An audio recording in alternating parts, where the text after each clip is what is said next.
साथियों, welcome back. आप सभी लोगों का बहुत बहुत स्वागत है मेरे यूट्यूब चैनल पर। आज फिर हम लोग देखेंगे इस ऑनलाइन क्लास में भारत के भूगोल से संबंधित एक और महत्वपूर्ण चैप्टर। और भारत के भूगोल में एक बड़ा चैप्टर के रूप में पढ़ा जाता है, एग्जाम में भी बहुत महत्वपूर्ण स्थान रखता है। और वो चैप्टर जो है उसे हम लोग इंडियन सॉइल या भारतीय मृदा के रूप में पढ़ते हैं। तो मिट्टी, मृदा या सॉइल बहुत इंपॉर्टेंट संरचना है, स्ट्रक्चर है, बनावट है नेचर की, प्रकृति की। और इसी से किसी भी देश के स्वरूप का, वहां रहने वाले जीव जंतु का, वहां निवास करने वाले जीव जितने भी हैं वो, और पेड़ पौधे या वनस्पति जो हैं वो सब मृदा पर ही निर्भर करते हैं। मृदा हमारे जीवन के स्वरूप को निर्धारित करती है और इसीलिए मृदा या मिट्टी का अध्ययन एक महत्वपूर्ण एस्पेक्ट या बहुत ही महत्वपूर्ण चीजों को ध्यान में रखकर इसका स्टडी होता रहा है। क्योंकि मृदा मुख्य रूप से पौधे के विकास के लिए केंद्र मान करके, उसी को केंद्र बिंदु मान करके हम लोग मृदा को स्टडी करते रहते हैं। और जहां जिस तरह के फसल होते हैं, पेड़ पौधे का विकास होता है, वहां पर वैसे ही जीव जंतु के शारीरिक बनावट का भी विकास होता है। बहुत पहले एक गाना आया था, मेरे देश की धरती सोना उगले उगले हीरे मोती, मेरे देश की धरती। तो ये सोना का मतलब क्या? तो सोना का मतलब जो मिट्टी हमें देती है उसकी वैल्यू, उसका महत्व सोने से कहीं ज्यादा। और भारत मृदा के मामले में एक बहुत ही संपन्न देश के रूप में देखा जाता है। अगर मृदा की बनावट को समझेंगे तो उस मृदा के द्वारा आप उस क्षेत्र में रहने वाले जीव जंतु और उस क्षेत्र में विकसित होने वाले पौधे को भी आप समझ सकते हैं। हम बिहार के रहने वाले हैं तो बिहार की मृदा मुख्य रूप से खाद्यान्न फसलों के लिए जानी जाती है। और यहां पर खाद्यान्न जो होता है उसमें चावल, गेहूं ये सब बचता है और उसी को हम भोजन के रूप में लेते हैं। जब चले जाएं साउथ में तो वहां पर की मिट्टी नारियल उगाती है, तो नारियल ही भोजन में शामिल है और लोग उसी नारियल को फूड प्रोडक्ट के रूप में इस्तेमाल करते हैं। तो ये ध्यान रखना है कि नारियल या कोई भी फसल को उत्पादन के लिए मिट्टी बहुत इंपॉर्टेंट है। जैसी मिट्टी होगी वैसा ही वहां का बनावट होगा। और इसीलिए हमने कहा कि मिट्टी का अध्ययन बहुत इंपॉर्टेंट है, क्योंकि जब हम उसको समझते हैं तो उसी से रिलेटेड चीजों का विकास करते हैं, उसी से संबंधित चीजों के कृषि कार्य को डेवलप किया जाता है। प्लांटेशन उसी रूप में होता है, क्योंकि मिट्टी का जो गुण है उसी रूप में वहां जीव जंतु, पेड़ पौधे विकसित हों। तो चलिए इसी महत्वपूर्ण टॉपिक जो मिट्टी की महत्व है उसी को समझने का प्रयास करते हैं और बिल्कुल कॉन्सेप्चुअली समझें। और जो चीजें आपको बताई जाए उसको ध्यान रखें, जिससे आप बहुत सारा सवाल एग्जाम में बना सकते हैं। तो मिट्टी जो है इसको जब स्टडी शुरू करते हैं तो इसके लिए एक अलग से विज्ञान की एक शाखा है जिसका नाम है पेडोलॉजी। तो ये ध्यान रखना है, पेडोलॉजी अक्सर एग्जाम में पूछता है।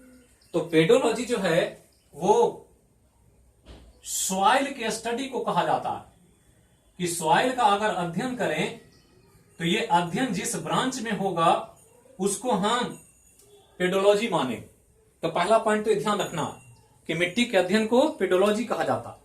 लेकिन मिट्टी का अध्ययन हमने कहा मुख्य रूप से प्लांटेशन या कृषि कार्य के लिए होता है। और पौधों के उत्पादन कि किस प्रकार की मिट्टी में कौन सी फसल उत्पादित होगी, कितना प्रोडक्शन मिलेगा, कौन इसके लिए उपयुक्त है, कौन उपयुक्त नहीं है, इस एस्पेक्ट में अगर स्टडी करें तो एक अलग ब्रांच हो जाता है जिसको इडैफोलॉजी कहा जाता है। तो एक और ब्रांच यहां ध्यान रखना है, नाम है इडैफोलॉजी। तो ये ध्यान देना इडैफोलॉजी को। और इडैफोलॉजी जो है इसमें मृदा का अध्ययन जो होता है, इस अध्ययन का मेन उद्देश्य मृदा का अध्ययन पौधों के उत्पादन से संबंधित होता है। कि पौधे उत्पादन किस रूप में किस मिट्टी में करेंगे। तो जब हम पौधे को ध्यान रख करके पौधे से कंसंट्रेट होकर के काम करेंगे तो जो स्टडी होगा वो एडेफोलॉजी कहलाएगा। और नॉर्मल अगर मिट्टी का अध्ययन हो रहा है तो उसको क्या कहेंगे, पेडोलॉजी कहेंगे। अब चलते हैं इस मिट्टी को स्टडी करें। तो जो मिट्टी का स्टडी होता है प्लांटेशन के लिए, कृषि कार्य के लिए, वो पृथ्वी के ऊपरी लेयर का, तो पृथ्वी की ऊपरी लेयर जिसको अर्थ क्रस्ट कहते हैं, भू परपटी कहा जाता है, और अर्थ क्रस्ट में भी बहुत ऊपर एकदम पतला सा परत होता है और उसी की स्टडी की जाती। और जो स्टडी है ये ध्यान रखना है कि पृथ्वी में ऊपर से 10 से लेकर 20 सेंटीमीटर की मोटाई के क्षेत्रों को, मोटाई वाली मिट्टी को अध्ययन करना होता है। मिट्टी को अध्ययन करते हैं तो ये ध्यान रखना है, टोटल मिट्टी अध्ययन नहीं होता है, पूरी पृथ्वी में मिट्टी है, चट्टाने हैं, तो पूरा का स्टडी नहीं करना कृषि कार्य। जो करना है वो ऊपर से 10 से 20 सेंटीमीटर, मतलब अगर ये पृथ्वी ऐसे मान लें कि हमारा अर्थ है ये, तो इस अर्थ के ऊपर से जो कृषि का जिस क्षेत्र में हो रहा है उसमें ऊपर से जो लेयर है ये लेयर अर्थ क्रस्ट कहलाता है। और अर्थ क्रस्ट में बहुत पतला सा ये वाला जो एरिया 10 से 20 सेंटीमीटर का जो होगा, इसी को हम मानेंगे कि ये क्या है, मिट्टी का मेन इंपॉर्टेंट एरिया है जिसमें कृषि कार्य होगा। और 10 से 20 सेंटीमीटर मोटाई वाले परत का जब स्टडी करेंगे तो इसको सॉइल प्रोफाइल कहा जाता है, मृदा परिच्छेदिका। और सॉइल प्रोफाइल बहुत इंपॉर्टेंट होता है कृषि कार्य के लिए। तो ये ध्यान रखना है कि पेडोलॉजी सॉइल का अध्ययन है, मिट्टी का अध्ययन है, और एडेफोलॉजी मिट्टी का अध्ययन पौधे के उत्पादन से जोड़ करके कि उत्पादन के लिए मिट्टी का क्या इंपॉर्टेंस है इसको अध्ययन किया जाए तो ये एडेफोलॉजी कहलाता। और जो अध्ययन करना है वो अध्ययन कृषि कार्य के लिए पृथ्वी के धरातल के ऊपर में 10 से 20 सेंटीमीटर मोटाई वाले क्षेत्रों को किया जाता। तो इतना पहले ध्यान रखना। अब जब मिट्टी पढ़ने जा रहे हैं तो पहले मिट्टी के बनावट को समझना कि मिट्टी है क्या और इस मिट्टी को किस रूप में समझा जाए। तो अभी हमने कहा कि मिट्टी एक प्राकृतिक बनावट है, नेचुरल स्ट्रक्चर है, जो नेचर इसको बनाती है। तो ध्यान रखना है मिट्टी जो है हमारे आसपास जो भी मिट्टी दिखती है वो एक प्राकृतिक संरचना है, नेचुरल स्ट्रक्चर। तो ये ध्यान रखना है क्या है ये, तो प्राकृतिक संरचना है जिसका निर्माण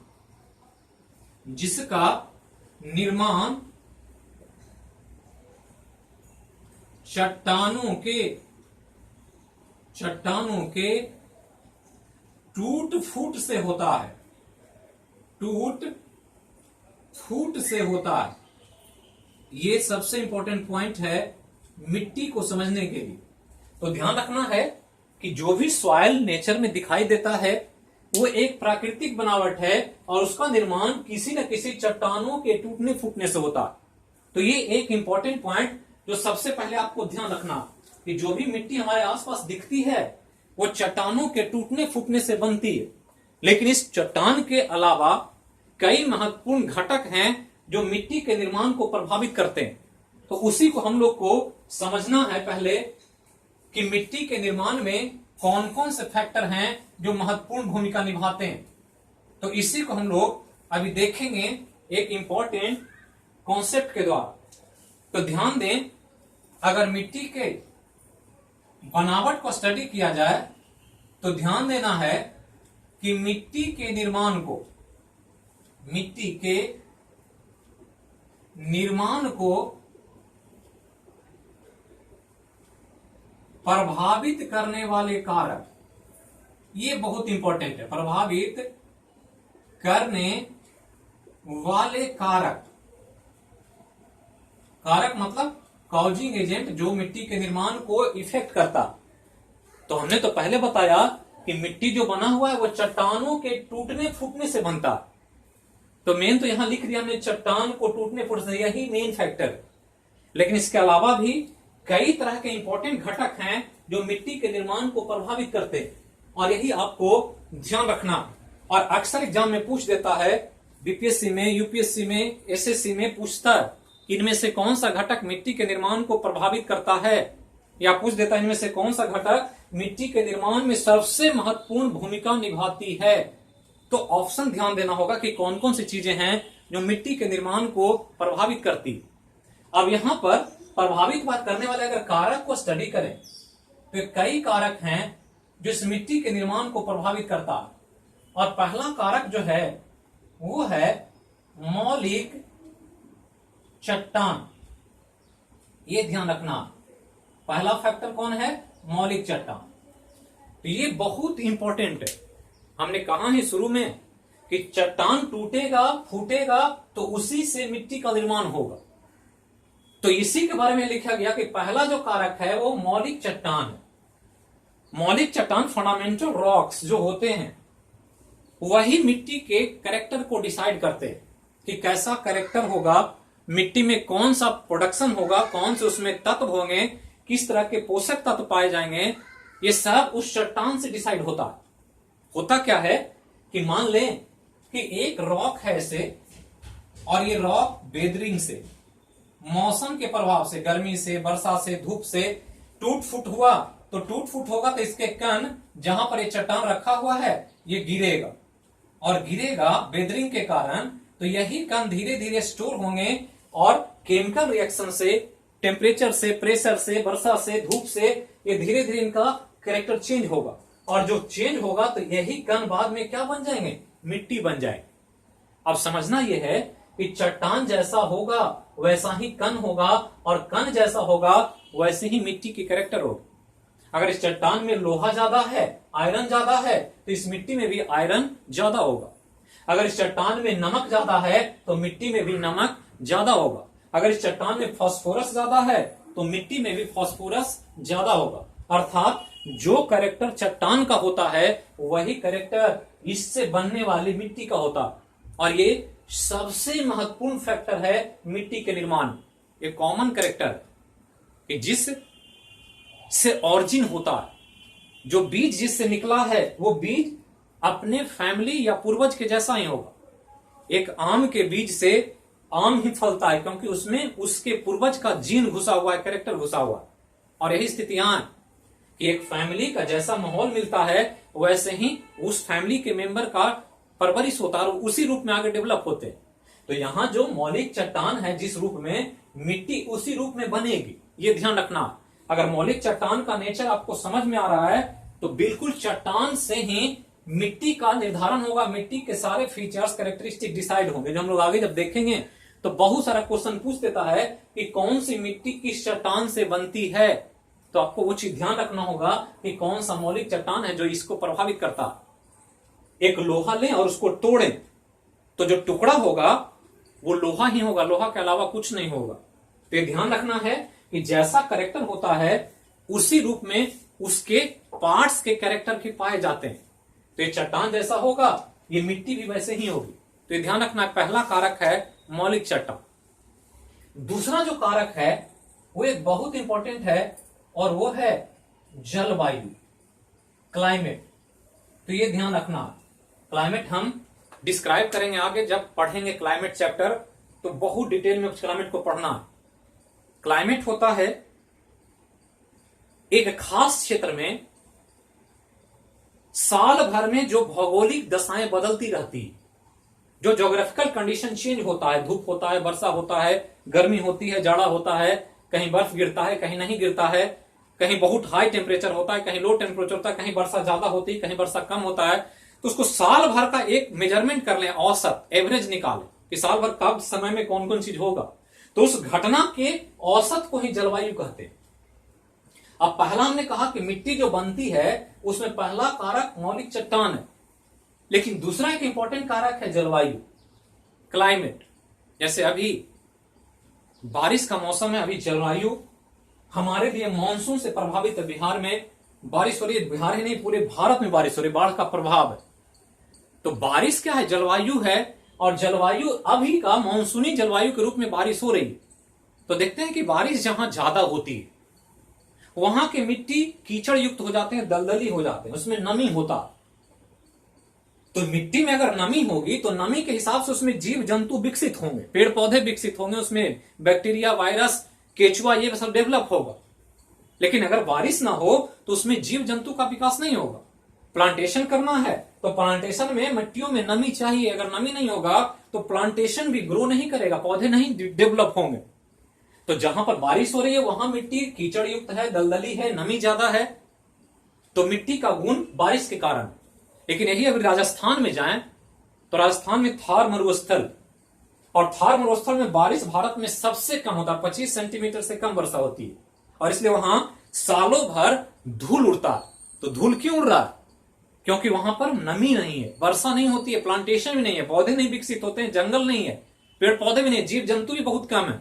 इसलिए वहां सैंडी सॉइल है, बालू के कण बिखरे बिखरे हैं, और मिट्टी के कण बिखर करके बालू के रूप में उड़ते रहते हैं। तो जहां नमी है वहां कॉम्पैक्शन ज्यादा है, दलदली मिट्टी है, कीचड़ युक्त मिट्टी है, मिट्टी में मजबूती ज्यादा, पौधे और जीव जंतु को ग्रो करने की क्षमता ज्यादा। लेकिन आप सैंडी सॉइल में चले जाए, डिजर्ट सॉइल में चले जाए, तो वहां जीव जंतु नहीं मिलेगा, पौधा नहीं मिलेगा। आप चलेंगे तो धूल उड़ेगा तो आंखों में पड़ेगा, कपड़े पर पड़ेगा, चेहरा पूरा धूल से भर जाएगा। तो वहां का क्लाइमेट अलग है, इसलिए वहां की मिट्टी अलग है। यही चले जाए केरल के क्षेत्र में तो मिट्टी में नमक ज्यादा, क्योंकि समुद्री पानी आ जाता है केरल में, और इसलिए वहां पर नारियल की खेती होती है। नमक मिल गया तो नारियल का विकास हुआ। यहां नमक नहीं है इसलिए हम नारियल की खेती नहीं कर सकते हैं, क्योंकि बिहार में नमकीन या सॉल्टी मिट्टी नहीं है। तो ये सब जलवायु पर प्रभाव पड़ता है कि जलवायु किस क्षेत्र का कैसा है, उस रूप में मिट्टी का विकास होगा। तो ये ध्यान रखना है। तो पहला हो गया मौलिक चट्टान कारक में, और दूसरा हो गया जलवायु। तीसरा हो गया एक इंपॉर्टेंट कारण जिसको उच्चा बच कहा जाता है। उच्चा बच, अंग्रेजी में इसको टोपोग्राफी कहते हैं। तो उच्चा बच बहुत इंपॉर्टेंट है ज्योग्राफी में या भूगोल में। तो उच्चा बच दो वर्ड से मिलकर बना है, मतलब ऊंचा नीचा स्थान है। ऊंचा नीचा स्थान को उच्चा बच कहते हैं कि कौन स्थान ऊंचाई पर है और कौन स्थान निम्न लोलैंड पर है, भूभाग नीचा। तो उच्चा बच जिस क्षेत्र का जैसा होगा, टोपोग्राफी जैसी होगी, वैसे ही मिट्टी का वहां बनावट होगा। सिंपल समझिए ऐसे कि अगर हम उच्चा बच पर नजर डालें, आप ध्यान दें कि एक एरिया है, कोई मैदानी क्षेत्र है, और मैदानी क्षेत्र इस प्रकार से बना हुआ है, ये ऐसे है, ये ऐसे। तो ये मैदान है ये, और मैदान में टीला है और ये गड्ढा स्थान है, ये उच्च भूभाग है, ये निम्न भूभाग। तो इस ऊंचा नीचा को हम उच्चा बच कहते हैं, अंग्रेजी में टोपोग्राफी। हम लोग पढ़ेंगे या मैं बताऊंगा आगे, जब और आगे चैप्टर जाएगा तो वहां पर डिस्कस होगा। तो ये ऊंचा नीचा लैंड को उच्चा बच कहते हैं। अब यहां ध्यान दें कि अगर वर्षा हो तो वर्षा होगा तो वर्षा सब जगह होगा, सब जगह बारिश गिरेगी। लेकिन जो ऊंचाई पर है यहां पर पानी नहीं टिकेगा, पानी घसक करके, लुढ़क करके, सरक करके नीचे आ जाएगा, और जो गड्ढा होगा उसमें पानी क्या होगा, जमा हो जाएगा, ऐसे यहां पर स्टोर हो जाएगा, और यहां से पानी, बारिश खत्म होगा, पानी नीचे आ जाएगा। तो ऊंचे स्थान पर बारिश का पानी नहीं टिकेगा, या नदी की बाढ़ आ जाती है। अभी बिहार में 11 जिले बाढ़ से प्रभावित है, तो लोग ढूंढ रहे हैं कि हम जो बाढ़ क्षेत्र में हैं, बाढ़ प्रभावित क्षेत्र है, वो ऊंची लैंड को ढूंढ रहे हैं, जहां पर ऊंचाई हो वहां पर मवेशियों को खुद भी रहने का जगह ढूंढे, क्योंकि ऊंचाई पर पानी नहीं पहुंचेगा। जो लो लैंड होगा वहां पानी घुस जाएगा तो वो घर को, गांव को, सबको डुबो देगा। तो यही स्थिति है कि जो ऊंचा लैंड होता है वहां पर पानी वर्षा का हो या बाढ़ का हो या नदी का हो नहीं पहुंचता, लेकिन लो लैंड में पानी पहुंच जाता और वहां स्टोर होता। और जहां पानी ज्यादा होगा वहां की मिट्टी अलग रूप में दिखेगी, और जहां पानी नहीं होगा, ड्राई एरिया होगा, वहां की मिट्टी अलग रूप में दिखेगी। मतलब उच्चा बच भी बहुत प्रभावित करता है मिट्टी के निर्माण में। पर्वत में इस प्रकार से पर्वत होता है, ये पर्वत देखें तो पर्वत का ये मैदानी क्षेत्र है। तो मैदानी क्षेत्र में वर्षा होता है तो मिट्टी नहीं कटती है, क्योंकि प्लेन एरिया। लेकिन यहां वर्षा गिरेगा ऐसे, तो ये पानी जब गिरेगा तो यहां मिट्टी को काट करके, स्लोप को काटते काटते नीचे ले जाएगा। केदारनाथ में देखे होंगे बाढ़ आ गई थी, तो पानी गिरा, पहाड़ फटा, तो पूरा का पूरा केदारनाथ में ऊपर से गांव के गांव सड़क करके नीचे आ गए। क्यों कट गया? क्योंकि उसका ऊंचा बच अलग था, प्लेन एरिया नहीं था, ऊंचाई ज्यादा थी, स्लोप था, परिणाम स्वरूप कटिंग कर दिया। पानी बढ़ आया और सैलाब के रूप में लोगों को बहा कर ले गया, जो क्लाउड बरस्ट या बादल फटने के कारण अक्सर होता रहता। तो ये ध्यान रखना है कि ये मौलिक चट्टान, जलवायु, उच्चा बच, जैसा उच्चा बच होगा उस रूप में मिट्टी का डेवलपमेंट होगा। अब आगे चलें तो उच्चा बच के बाद एक और घटक है बहुत इंपॉर्टेंट। तो तीसरा फैक्टर हो गया उच्चा बच, और चौथा फैक्टर जो है वो है वनस्पति, जिसको अंग्रेजी में वेजिटेशन कहते हैं। वनस्पति को जंगल भी कह सकते हैं, वनस्पति को पेड़ पौधा भी कह सकते हैं। तो ये एक बड़ा फैक्टर है मिट्टी के निर्माण। पहला मौलिक चट्टान, दूसरा जलवायु, तीसरा उच्चा बच, चौथा वनस्पति। तो जिस क्षेत्र में जैसा प्लांट होगा, जिस प्रकार के पौधे पाए जाएंगे, वो मिट्टी के निर्माण को प्रभावित करेगा। होता क्या है कि एक पौधा है, ऐसे प्लांट है, अगर प्लांट बड़े बड़े हैं, सदाबहार वन जैसा, तो इसकी पत्तियां बहुत चौड़ी चौड़ी होती है। मरुस्थल में जाएंगे तो वहां पर कटीली झाड़ियां मिलेगी, पत्तियां नहीं मिलेगी, कांटा मिलेगा। और पौधों में एक प्रक्रिया होती है जिसको डेसिडुअस कहा जाता है, डेसिडुअस फॉरेस्ट, पर्णपाती वन। तो पर्णपाती वन या नॉर्मल पौधे भी एक समय में अपने पत्तियों को पुराने होने पर गिराती है नीचे, उसके डंठल टहनियां टूट टूट कर गिरती है। तो जो चीज गिरेगा ऊपर से और ये मिट्टी में जब शामिल होगा और इसका डिकम्पोजिशन होगा, तो इसके मॉलिक्यूल्स, इसके जो पोषक तत्व मिट्टी में शामिल हो जाएं। जहां पौधा नहीं है, जैसे राजस्थान में हमने कहा, राजस्थान में पौधा नहीं है, इसलिए मिट्टी में पोषक तत्व है ही नहीं, कॉम्पैक्शन नहीं, ह्यूमस नहीं है, जीवांश जिसको कहते हैं। तो जीवांश वहां होगा जहां वेजिटेशन होगा, जंगल होगा। जंगल होगा, पौधे होंगे, जीव जंतु मरेंगे, सड़ेंगे, तो उनके शरीर का जो पोषक तत्व मिट्टी में घुल जाएगा, शामिल हो जाएगा, तो वो मिट्टी के निर्माण को प्रभावित करेगा। तो जहां पर जंगल होगा, जहां पौधे होंगे, वहां की मिट्टी अलग होगी। जहां प्लांटेशन नहीं होगा, कम होगा, या कम पत्तियों वाले प्लांटेशन होगा, तो वहां की मिट्टी अलग तरह की होगी। तो ये हो गया चौथा वनस्पति। और पांचवा लास्ट में है जिसको कहते हैं निक्षेपण, सेडिमेंटेशन कहा जाता है। निक्षेपण को आप नॉर्मली समझ सकते हैं जमाव। तो ये भी एक महत्वपूर्ण फैक्टर है, जमाव या सेडिमेंटेशन। तो ये ध्यान देना है कि हमने कहा मिट्टी जब भी बनेगी तो एक लंबी प्रक्रिया से बनेगी। चट्टान टूटेंगे, फूटेंगे, क्लाइमेट्स आएगा, वनस्पति उसमें गिरेंगे, जीव जंतु शामिल होंगे, धीरे धीरे सेडिमेंटेशन होगा। और जहां जिस रूप में निक्षेपण होगा, जिन तत्वों का, जिन मटेरियल्स का, उसी रूप में मिट्टी बनेगी। नदी बहती है, नदी में मछली है, जीव जंतु हैं, जलीय जीव हैं, वो मरते होंगे तो उनके बॉडी का जो पार्ट्स है वो सड़ गल करके मिट्टी में जम जाते होंगे। जिसमें मछली नहीं है तो वहां नहीं जमेगा, तो जहां जमेगा उसकी मिट्टी का गुणवत्ता अलग होगा, और जहां नहीं जमेगा वहां मिट्टी की गुणवत्ता अलग होगी। सेडिमेंटेशन बहुत इंपॉर्टेंट प्रक्रिया कि क्या चीज आकर के जम रहा है, मिट्टी पर किन चीजों की परत बिछ रही है। पत्तियां ऊपर से गिरी और यहां जमी, धीरे धीरे सेडिमेंट हुई, जमा हुई, तो एक मिट्टी का प्रकार बदल गया। अगर एक पेड़ पौधा नहीं होता, यहां जमाव नहीं होता, तो नहीं बदलाव होता। नदियां बहती है तो अपने साथ पानी लेकर आती है और अपने साथ चीजों को जमाते हुए आगे बढ़ती है। तो वो जमा देगी, तो जब जम जाएगा तो वही जमाव क्रिया क्या कहलाएगा, निक्षेपण कहलाएगा। तो यही मुख्य कारक है मिट्टी के निर्माण में। तो पूछ देगा बीपीएससी में अक्सर कि मिट्टी के निर्माण को प्रभावित करते हैं। पहला ऑप्शन देगा मौलिक चट्टान, जलवायु, उच्चा बच, वनस्पति, निक्षेपण। क्या आंसर होगा? तो सभी आंसर सही। इतना चीज आप ध्यान रखें। अब एक ऑप्शन चुनना हो आपको कि मिट्टी के निर्माण को सबसे अधिक प्रभावित कौन करता है, तो एक ऑप्शन चुनना होगा, तो सबसे अधिक मौलिक चट्टान होगा, क्योंकि इसी से बना है ये मिट्टी। जो बना है इस चट्टान के टूटने से बना। बेटे का गुण बाप से मिलता है। क्यों? क्योंकि उस बाप का अंश है बेटे में। अगर उस बाप का अंश नहीं होगा तो बेटे का कैरेक्टर बाप से नहीं मिलेगा।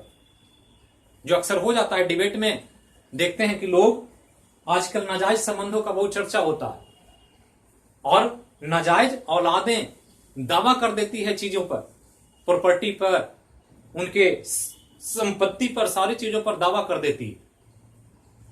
तो दावा करने के बाद उसका प्रमाणित करना होता है, तो न्यायालय में जाने के बाद चेक किया जाता है कि बाप से बेटे का कुछ मिल रहा है कि नहीं मिल रहा। तो क्या मिलाते हैं, कोई बताएं क्या मिलाते हैं? तो डीएनए मिलाते हैं, गुणसूत्र, और गुणसूत्र मिलाकर के पता चल जाता है कि ये बचवा झूठ बोल रहा है कि इसका बाप झूठ बोल रहा है, और इससे क्लियर हो जाता है कि ये संबंध सही है या नाजायज है। तो ये ध्यान रखना है कि वही स्थिति है। तो पिता का डीएनए बच्चे में है, इसलिए पिता का गुण और बच्चे का गुण बहुत सारा मिलेगा। वही स्थिति है कि मौलिक चट्टान इसका बाप है और इस बाप से इस मिट्टी का निर्माण हुआ, तो बाप का ये वंशज है मिट्टी। तो जो चट्टान का गुण होगा वही इस मिट्टी का गुण होगा। तो इतना चीज ध्यान रखा, अगर एक ऑप्शन चुनना होगा तो मौलिक चट्टान आंसर करेंगे, और बाद में फिर ये सब अगर मल्टीपल चॉइस है बीपीएससी जैसा तो सब आंसर करें।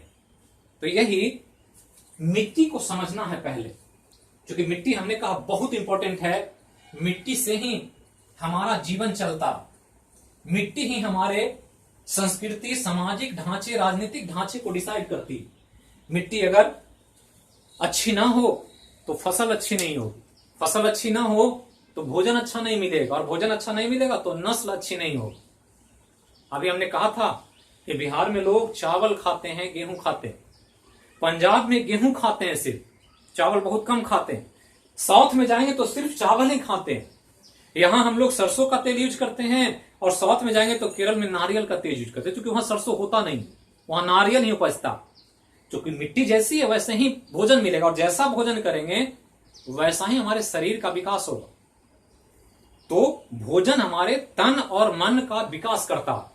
हमारी संस्कृति भी उसी रूप में होती है, जैसा जहां पर उत्पादन होगा फेस्टिवल में उसी तरह के पकवान पकेंगे। यहां जो होता है तो होली में पुआ पूरी पकवान बनाते, और जब उधर जाएंगे साउथ में तो पोंगल मनाते, ओणम मनाते, तो वहां इडली सांभर बनता, खट्टे चीजों का प्रचलन है, क्योंकि वहां पर वही उपजता। इसलिए मिट्टी बहुत इंपॉर्टेंट। मिट्टी किसी भी देश के आर्थिक, सामाजिक, सांस्कृतिक सारे ढांचे को निर्धारित करती है, इसीलिए मिट्टी का अध्ययन जरूरी है। तो ये तो हो गया मिट्टी की बात।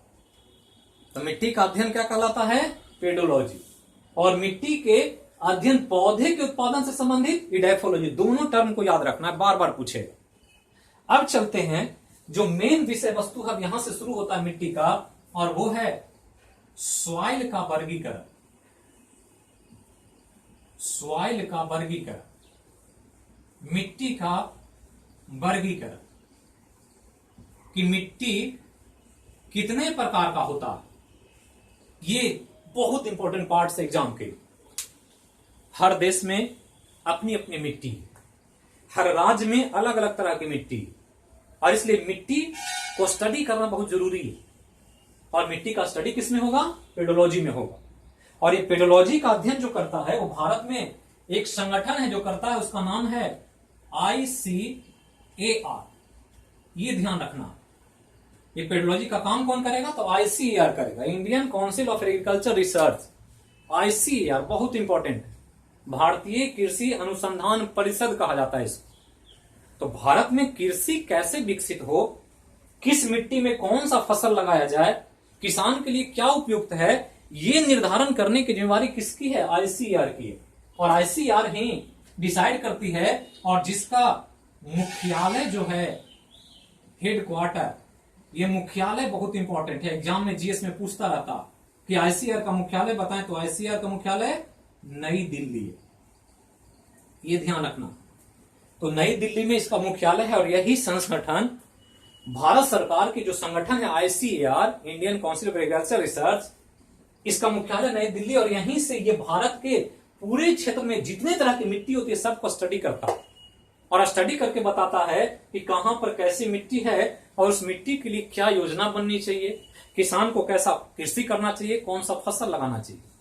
और जब ICAR अध्ययन करता है तो इस अध्ययन से पता चलता है कि भारत में कुल जो मुख्य मिट्टियां हैं वो कुल 8 प्रकार की मिट्टियां पाई जाती हैं। 8 प्रकार की मृदा पाई जाती है, ये ध्यान रखना। तो ये पूछ देगा एग्जाम, कि भारत में मुख्यतः कितने प्रकार की मिट्टी है, तो 8 प्रकार की है। और ये बताता कौन है, आईसीएआर। फुल फॉर्म याद रखना है, Indian council of agriculture research. मुख्यालय कहां है, नई दिल्ली। और इसने अध्ययन करके बताया कि भारत में मिट्टी कितने प्रकार की, 8 प्रकार। तो इन्हीं 8 को एक एक स्टडी करना। तो जो इंपॉर्टेंट होगा उसी को हम बताएंगे यहां पर ऑनलाइन क्लास में।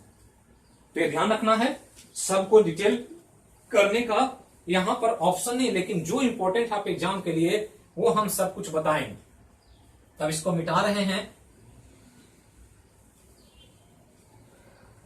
अब प्रकार पढ़ना है मिट्टी का, और सबसे ज्यादा आपको मिट्टी के प्रकार पर ही फोकस करना। आप मिट्टी के प्रकार को पूरी तरह से स्टडी करें और पढ़ें। क्या क्या पढ़ें, तो बनावट पढ़ें कि मिट्टी में है क्या क्या चीज। दूसरा, कि किन किन राज्यों में वो पाया जाएगा। तीसरा, कृषि के लिए कितना उपयोगी है, और उस मिट्टी के बनावट में कौन कौन सी चीजें कम रह गई जो कृषि कार्य में बाधक है, जिसके चलते हम लोग को उर्वरक देना पड़ता है। तो ये सारे एस्पेक्ट को ध्यान में रख करके मुख्य रूप से मिट्टी को स्टडी करना, और भारत में विस्तार को देखना कि कहां पर कैसी मिट्टी है। तो ये ध्यान रखना है। और पहला मिट्टी हम आपको स्टडी करने जा रहे हैं जो सबसे इंपॉर्टेंट है भारत के लिए, और हमारे लिए भी समझना है। देश है तो देश को समझना हर नागरिक का कर्तव्य है। रोटी खाते हैं तो ये तो पता होना चाहिए कि रोटी उपजती कैसे है, किन क्षेत्रों में उपजती है, और उसके लिए मिट्टी कौन सी उपयुक्त है। तो ये ध्यान रखना है। तो पहला जो 8वें प्रकार है उसका नाम है जलोढ़ मिट्टी। जलोढ़ मिट्टी पहला टाइप। अंग्रेजी में इसको एलुवियल सॉइल कहते हैं। चूंकि अंग्रेजी हम इसलिए बता रहे हैं कि एग्जाम में कभी कभी हिंदी नहीं देता, अंग्रेजी ही लिख देता, तो कंफ्यूज नहीं करना है। टर्म को जरूर याद रखें इंग्लिश में। कभी कभी जलोढ़ भी लिखेगा और कभी कभी एलुवियल भी लिख देगा, तो दोनों एक ही नाम है। ये हिंदी में जलोढ़ है, अंग्रेजी में एलुवियल सॉइल। अब इसी को समझना है कि है क्या, ये किस प्रकार से बना है, क्या इसकी बनावट का तरीका होता है, और भारत के किन किन क्षेत्रों में मिलेगा। तो ये किन किन क्षेत्रों में मिलेगा ये हमने यहां पर मैप से आपको दर्शा दिया। पूरा जलोढ़ मिट्टी है यहां, और जलोढ़ मिट्टी को फोकस करके ही ये मैप मैंने बनाया। जब मिट्टी में इंपॉर्टेंट चीज बता देंगे तो बाद में फिर एक मैप में हम आपको सभी मिट्टियों को भी दर्शाने का प्रयास करेंगे। मुख्य रूप से सब तो दर्शाना संभव नहीं 8 को, लेकिन जो 3-4 महत्वपूर्ण मिट्टी है उसको हम दर्शाएंगे, जिससे आपको पूरा फ्रेम क्लियर हो जाएगा, दिमाग में बैठ जाएगा कहां पर कौन मिट्टी है। पढ़ना पड़ेगा, वीडियो देखना पड़ेगा, ऑनलाइन क्लास करना पड़ेगा, लेकिन रटना नहीं पड़ेगा। आप इजिली इसको याद रख सकते हैं कि कहां पर कैसे है। तो यही आपको करना है, यही तरीका ढूंढना है कि कैसे हम डेवलप करें। तो एलुवियल सॉइल या जलोढ़ मिट्टी, तो जलोढ़ में 2 शब्द मिला हुआ है, जल और ओढ़। तो दोनों को मिला देंगे, जल और ओढ़ को, तो हो जाएगा जलोढ़। अंग्रेजी में एलुवियल। तो जल वाटर है, और ओढ़ मतलब होता है ढो कर लाना। मतलब वैसी मिट्टी जिसको वाटर ढो कर लाई हो, जल ढो करके लाई हो, वहन करके लाई हो, कैरी करके लाई हो, तो ऐसी मिट्टी को हम जलोढ़ मिट्टी कहें। यह ध्यान रखना। मतलब इस मिट्टी के निर्माण में सबसे बड़ी भूमिका वाटर की है। जल मिट्टी के तत्वों को, मिट्टी के कणों को ढोकर लाती है और पृथ्वी के धरातल पर कहीं कहीं बिछा देती है, और जब वह बिछाती है तो जो मिट्टी बनती है उसी का नाम जलोढ़ मिट्टी हो जाता है। तो ये जल मिलेगा कहां से, तो जल मिलेगा नदी से। मतलब जलोढ़ मिट्टी जब भी बनेगा किसी न किसी नदी के सहयोग से बनेगा। तो अक्सर पूछ देगा कि नदियों द्वारा बहा कर लाई गई मिट्टी कौन प्रकार है, तो जलोढ़ मिट्टी। क्यों है, क्योंकि नदी का जल मिट्टी को ढो करके बहा करके लाते। हिमालय पर्वत गंगोत्री से निकलते, हिमालय से गंगा, और ढोकर बहाते हुए अपने किनारे किनारे मिट्टी को बहाते हुए सागर तक चली जाती है। तो गंगा के किनारे किनारे जो भी मिट्टी है वो सब जलोढ़ मिट्टी है। ये ध्यान रखना। तो ध्यान देना है कि जल द्वारा ढोकर लाई गई मिट्टी को जलोढ़ मिट्टी कहते हैं। पहला एक इंपॉर्टेंट पॉइंट, मतलब सिंपल ध्यान रखना है कि नदियों के जल द्वारा, नदियों के जल द्वारा ढोकर लाई गई मिट्टी जलोढ़ मिट्टी। तो सिंपल है कि नदियों के जल द्वारा ढोकर लाई गई मिट्टी कौन मिट्टी? तो जलोढ़ मिट्टी। तो ये तो कैरेक्टरिस्टिक हो गया। अब हम भारत के संदर्भ में इसको देखते हैं। दुनिया में जो भी मिट्टी ऐसी होगी वो जलोढ़ ही होगी, वो अमेरिका में हो, रूस में हो, फ्रांस में हो, कहीं भी हो, अगर वो नदी द्वारा लाई गई है तो उसको कहेंगे जलोढ़ मिट्टी। और हमको पढ़ना है भारत की जलोढ़ मिट्टी, क्योंकि हमने लिखा हेडिंग इंडियन सॉइल, भारत की मिट्टी पढ़ रहे हैं हम लोग। तो ये मिट्टी हो गया कि जो नदियों द्वारा लाई जाती है वो जलोढ़ मिट्टी। अब भारत में नदियां कौन सी है? तो ये ध्यान रखना है कि भारत में हमने पढ़ा था क्या? तो पढ़ा था उत्तर का विशाल मैदान, उत्तर का विशाल मैदान। ये ध्यान रखना, ये पढ़ा था हमने जब भारत को हमने 4 भौतिक रूप से बांटा था। तो उत्तर का विशाल मैदान यही है, भारत का ये उत्तर भाग है, और यही मैदानी क्षेत्र है जो यहां पर हमने ब्लू मार्कर से डैश डैश दे दिया। तो यही पूरा उत्तर का विशाल मैदान। तो ये जितना उत्तर का विशाल मैदान है मुख्य रूप से वो जलोढ़ मिट्टी का क्षेत्र है, ये ध्यान रखना। तो उत्तर में जो राज्य हैं, जो विशाल मैदान के किनारे क्षेत्र वाले हैं, वो सब जलोढ़ मिट्टी का एरिया है। और ये जलोढ़ मिट्टी का एरिया भारत में पाई जाने वाली सबसे बड़े क्षेत्रफल की मिट्टी है। मतलब जलोढ़ मिट्टी भारत में सर्वाधिक क्षेत्रफल में पाई जाती है, ये ध्यान रखना। ये भी एक इंपॉर्टेंट क्वेश्चन है, सर्वाधिक क्षेत्रफल में पाई जाती है, ये ध्यान रखना। तो सर्वाधिक क्षेत्रफल मतलब पूरे अगर भारत की बात करें तो सबसे बड़े एरिया में इसी मिट्टी का विस्तार। अब ये मिट्टी का जो विस्तार है ये उत्तर के विशाल मैदान में मिलनी है, मुख्य रूप से उत्तर के विशाल मैदान। तो उत्तर का विशाल मैदान बना है किसके द्वारा? तो ये बना है 3-4 नदियों के द्वारा। कौन कौन? तो गंगा, यमुना है, सिंधु है, सतलज है, ब्रह्मपुत्रा। तो ये जो जलोढ़ मिट्टी भारत में मुख्य रूप से पाई जा रही है वो किसके किसके द्वारा? तो नदियां को नाम याद रखना, गंगा है, सिंधु है, सतलज है, ब्रह्मपुत्र है। तो ये सब नदियां अपने पानी से मिट्टी को ढोकर ला करके इन क्षेत्रों में बिछा दिया है, और इसलिए इस मैदान को गंगा, सिंधु, सतलज और ब्रह्मपुत्र का मैदान भी कहते हैं। तो ये सब हमने कहा भी कि नदियों द्वारा ढोकर लाया गया, और सर्वाधिक क्षेत्रफल में भारत में इसका विस्तार। अब इसकी बात करें विस्तार को, तो विस्तार को थोड़ा सा ध्यान रखना। और विस्तार क्या है कि भारत के अगर टोटल मिट्टी को देखें तो भारत में लगभग ध्यान देना है कि भारत के 43.4% क्षेत्रफल पर जलोढ़ मिट्टी का विस्तार है, ये ध्यान रखना। तो ये पूछेगा कि भारत में जलोढ़ मिट्टी का विस्तार कितना क्षेत्रफल पर? तो 43.4% क्षेत्रफल, ये ध्यान रखना। तो इतना बड़ा एरिया, 50% से थोड़ा सा ही कम। तो ये ध्यान रखना है कि लगभग आधी जो भूभाग है भारत का उसमें क्या है? जलोढ़ मिट्टी का ही विस्तार। और इस मिट्टी को अगर क्षेत्रफल वाइज अगर कैलकुलेट करेंगे तो लगभग ये 15 लाख वर्ग किलोमीटर होता है। तो 15 लाख वर्ग किलोमीटर का जो क्षेत्र है उसमें जलोढ़ मिट्टी का विस्तार है। तो ये ध्यान रखना है, परसेंटेज के मामले में 43.4% और क्षेत्रफल के मामले में लगभग 15 लाख वर्ग किलोमीटर। तो इतना पहले ध्यान रखें डाटा के तौर पर कि जलोढ़ मिट्टी क्या है। भारत में ये सबसे ज्यादा पाया जाता है, सबसे ज्यादा क्षेत्रफल में जलोढ़ मिट्टी है, जिसका कुल एरिया लगभग 43.4% है। और अगर क्षेत्रफल के दृष्टिकोण से निकालें तो 15 लाख वर्ग किलोमीटर हो जाता। और ये मुख्य रूप से उत्तर भारत में है, ये ध्यान रखना। अब किन किन राज्यों में है?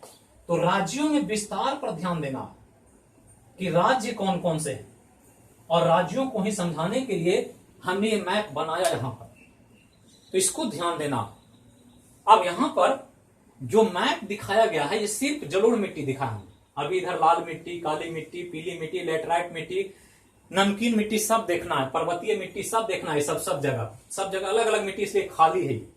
जब हम लोग क्लास लेंगे तो ये सब जगह पर आएगा, नई नई मिट्टियां इधर आएगी, इधर आएगा, इधर आएगा, इधर सब मिट्टी आएगी। लेकिन अभी जो बना हुआ है वो जलोढ़ मिट्टी। अब जलोढ़ मिट्टी शुरू करें तो पश्चिम से पूरब चलेंगे ऐसे, क्योंकि यही गंगा का, यहां से गंगा निकलती है उत्तराखंड से, और ऐसे बह करके गंगा ऐसे आई है, ऐसे मिली। इधर से ब्रह्मपुत्र ऐसे निकलती है और इधर से आकर के वो ऐसे घुसती है। इधर से सिंधु सतलज आती है और ऐसे निकल करके ये ऐसे आती। नदियों का विस्तार है। अगर गंगा को देखें तो गंगा उत्तराखंड से निकलती है ऐसे, ये तो हिमाचल प्रदेश है, उत्तराखंड यहां पर है, तो उत्तराखंड से ऐसे निकलती है और ऐसे होकर के, ऐसे बहते हुए, ऐसे बह करके ऐसे गिरती है। ये गंगा का विस्तार हो। अगर ब्रह्मपुत्रा को देखें तो ब्रह्मपुत्रा ऐसे निकलती है और ऐसे जाती है और इधर से घुस करके ऐसे आकर के फिर ऐसे निकलती है। इधर आए तो सिंधु सतलज यहां से निकलती है कश्मीर के क्षेत्र से ऐसे, और ऐसे गुजर करके ऐसे आती और ऐसे पाकिस्तान होते हुए अरब सागर में चली जाती। तो ये सब नदियां, हमने कहा क्या कि नदियों द्वारा लाकर बनाई गई मिट्टी है। तो जहां जहां नदी बह रही है, जैसे जैसे वो अपने साथ मिट्टी लाई और जहां जहां बिछा दिया उस जगह जलोढ़ मिट्टी का निर्माण हो गया। अब पश्चिम से पूरब चले तो ये सिंधु सतलज के कारण पंजाब में, हरियाणा में इधर मिट्टी बनी हुई है। तो सिंधु सतलज ने इधर मिट्टी बिछा दिया तो ये जलोढ़ मिट्टी बना। इधर यूपी आ जाए तो इधर से गंगा आने शुरू हो गई तो यूपी हो गया, बिहार हो गया, पश्चिम बंगाल हो गया, असम हो गया। तो ये सारा जो राज्य है ये सब जलोढ़ मिट्टी का मुख्य राज्य है। इधर यहां देखेंगे राजस्थान का पूर्वी छोर जो है ये वाला पार्ट, पूरा राजस्थान में नहीं, इधर तो फिर मरुस्थल है इसलिए खाली है ये। तो ये पूरब वाला फिर यहां पर क्या है, जलोढ़ मिट्टी है। इधर कुछ नदियां बहती है, लूनी नदी, माही नदी, तो ये सब इधर ला करके, जो ये कच्छ का रण है गुजरात में, तो कच्छ का रण ये साइड जहां पर हमने कहा ये गुजरात का एरिया, तो गुजरात का ऊपर वाला भाग कच्छ का रण है, ये कच्छ की खाड़ी, ये खंबात की खाड़ी। तो ये कच्छ का रण वाला एरिया में क्या है, जलोढ़ मिट्टी। अब दक्षिण भारत में चले तो यहां देख रहे हैं थोड़ा सा केरल में मिट्टी दिख रही है, तो केरल में भी थोड़ा सा है। और इधर आ जाए तो ये तमिलनाडु का एरिया हमने दिखाया है और ये आंध्रा है। तो आंध्रा और तमिलनाडु के तट पर भी जो कृष्णा, कावेरी और गोदावरी नदी बहती है इधर, तो यहां पर भी इधर से नदी आती है और अपने मुहाने के पास मिट्टी जमा करती है, तो इधर भी जलोढ़ मिट्टी बनती है। अब यहां पर दो चीज ध्यान रखना कि भारत में सबसे अधिक तो एलुवियल सॉइल है, जलोढ़ मिट्टी, लेकिन जो एलुवियल सॉइल है वो सबसे अधिक किस राज्य में, तो उत्तर प्रदेश में। सबसे अधिक किस राज्य में, उत्तर प्रदेश। देख रहे हैं उत्तर प्रदेश का एरिया सबसे ज्यादा कवर किया, थोड़ा सा दक्षिण वाला उत्तर प्रदेश में एलुवियल सॉइल नहीं है, लेकिन ऊपर पूरा एरिया में एलुवियल सॉइल है। जबकि बिहार में टोटल एलुवियल सॉइल है, जलोढ़ी मिट्टी। तो बिहार के संदर्भ में भी याद रखना है, बीपीएससी में बिहार से पूछता है कि बिहार में मुख्य रूप से कौन मिट्टी पाई जाती है, तो जलोढ़ मिट्टी। क्योंकि देख रहे हैं पूरा बिहार कवर किया, इधर झारखंड नीचे है तो झारखंड में जलोढ़ मिट्टी बहुत रेयरली है, कम है।